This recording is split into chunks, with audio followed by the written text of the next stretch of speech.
Alhamdulillah.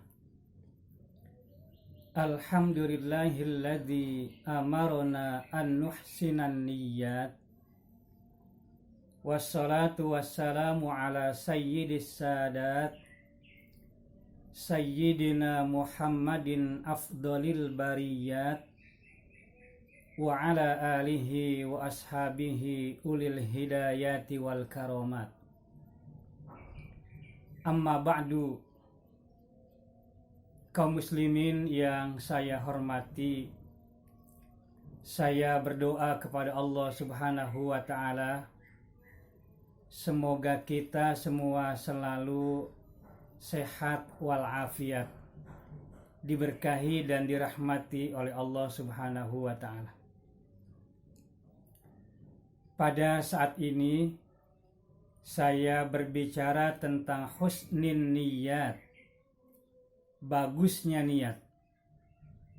Setelah sebelumnya saya berbicara tentang ikhlas, membuka kitab Al-Azkar An-Nawawiyah halaman yang keempat. Bismillahirrahmanirrahim. Faslun fil amri bil ikhlasi wa husnin niyati fi jami'il a'mali dhahirati wal khafiyati. Fasal menjelaskan tentang perintah ikhlas dan bagusnya niat pada seluruh kegiatan-kegiatan yang nampak dan yang tidak nampak. Qala Allah Ta'ala, la yanalallaha luhumuha wala dima'uha walakin yanaluhu taqwa minkum. Berfirman Allah Ta'ala, tidaklah sampai kepada Allah darah-darahnya dan daging-dagingnya. Yang sampai kepada Allah adalah ketakwaan di antara kita. Surat Al-Hajj ayat 37. Qala Ibnu Abbasin radhiyallahu anhuma, berkata Ibnu Abbas radhiyallahu anhuma, maknahu, pengertiannya, walakin yanaluhun niyyatu minkum. Artinya, tetapi yang sampai adalah niat dari kalian. Kaum muslimin, ayat ini berbicara tentang ibadah kurban. Ibadah yang erat kaitannya dengan hablum minallah dan erat kaitannya dengan hablum minan nas. Dinamakan hablum minallah karena ibadah ini dapat mendekatkan diri kita kepada Allah.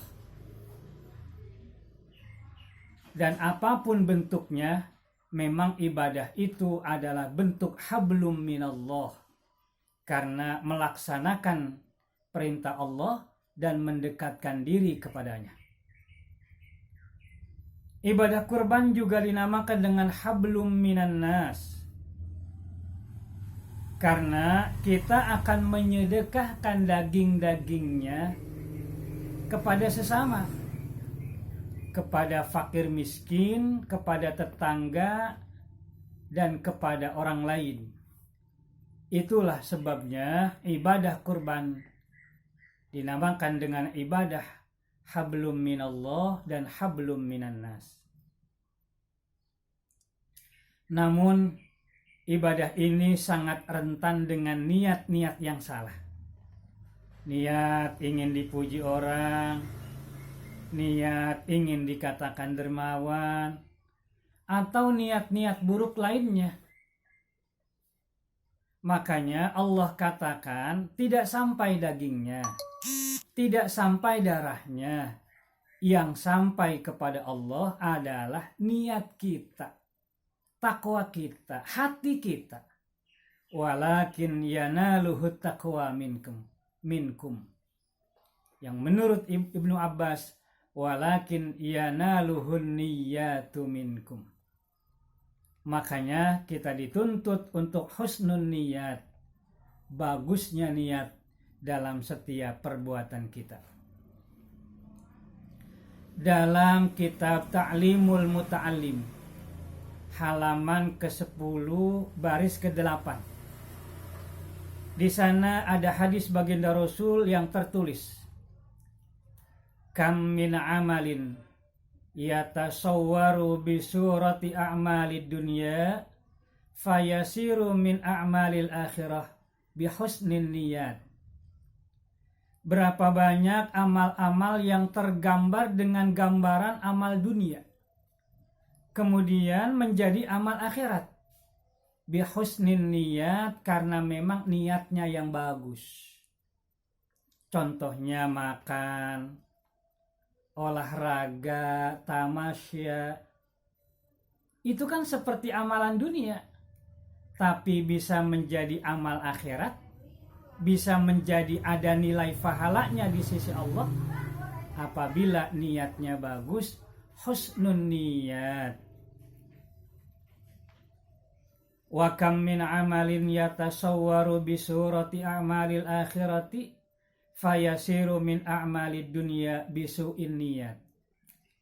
Berapa banyak amal-amal yang kelihatannya tergambar dengan amalan akhirat, maka dia menjadi amal dunia saja, tidak mempunyai nilai pahala di sisi Allah, bisu'in niyah, karena niatnya yang salah. Orang melaksanakan sholat kelihatannya khusyuk, karena dikhusyukkan supaya dinilai bagus oleh martuanya. Niat yang buruk itu walaupun amalannya amalan akhirat, tapi tetap tidak mendapatkan nilai pahala bisu'in niyah, karena niatnya yang buruk. Kaum muslimin, dalam kitab Riyadhus Shalihin halaman ke-10 hadis ke-12, di sana tertulis dengan penjelasan, sesungguhnya Allah Subhanahu wa ta'ala menulis semua kebaikan dan keburukan.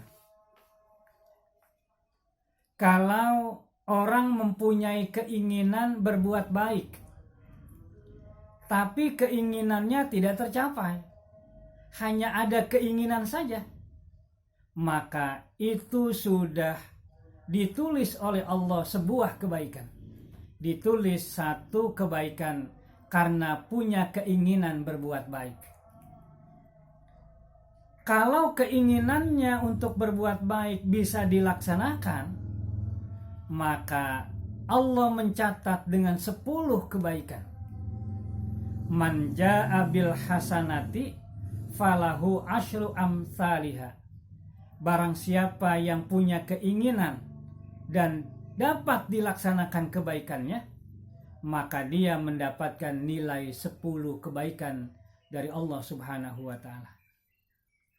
Bahkan oleh Allah bukan hanya 10, Allah akan melipat gandakan sampai 700 kali lipat. Kita ingat kan, orang-orang yang bersedekah akan, maksud saya orang-orang yang bersedekah seperti menanam satu biji, tumbuh 7 tangkai, di setiap tangkainya ada 100 biji. Itu artinya dia akan mendapatkan 700 kali lipat nilai pahalanya. Allah berfirman, "Matsalul ladzina yunfiquna amwalahum fi sabilillah kamatsali habbatin ambatat sab'a sanabil fi kulli sumbulatin mi'atu habbah." Perumpamaan orang-orang yang menginfakkan hartanya di jalan Allah seperti satu biji yang akhirnya menumbuhkan 7 tangkai.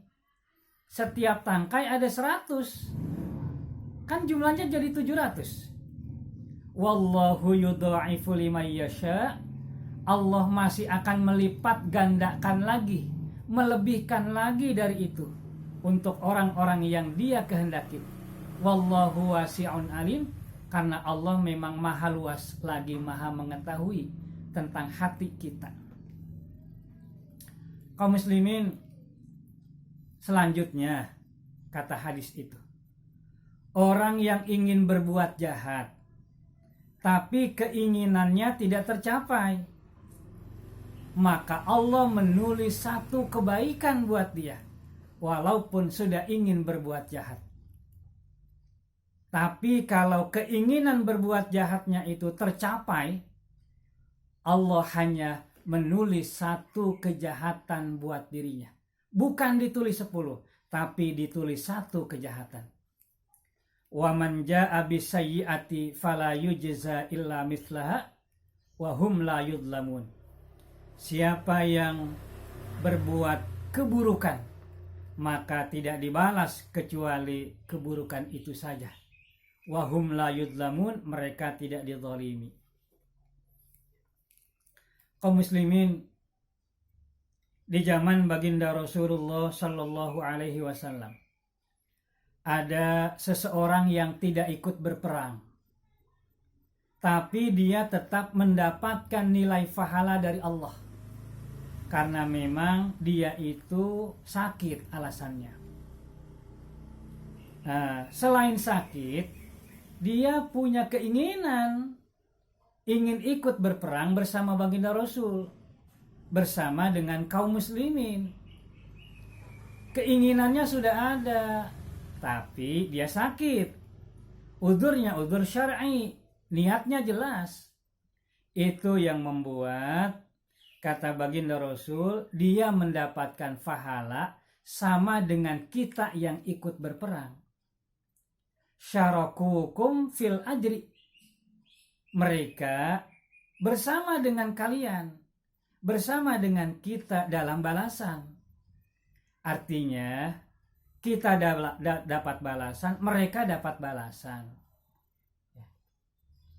Itulah indahnya niat, enaknya niat apabila kita mempunyai niat-niat yang baik. Oleh karena itu, apabila ada bapak-bapak yang tidak bisa ikut sholat berjamaah, kebiasaannya sholat berjamaah, tapi karena sakit maka tidak bisa, Allah tetap memberikan pahala dan nilai berjamaah buat dia. Ibu-ibu yang sakit tidak bisa melaksanakan pengajian, padahal setiap minggu mengaji, cuma gara-gara sakit tidak bisa ikut sakit. Ingin rasanya mengaji seperti biasa, tetap dinilai dapat pahala dari Allah Subhanahu wa taala. Wa syarakukum fil ajri. Mereka mendapatkan pahala bersama dengan kita walaupun tidak ikut karena ada niatnya yang bagus. Mudah-mudahan kita selalu punya niat yang bagus, punya keinginan-keinginan yang bagus, agar supaya dapat nilai pahala dari Allah Subhanahu wa taala. Akhirnya, wabillahi taufiq wal hidayah. Wassalamualaikum warahmatullahi wabarakatuh.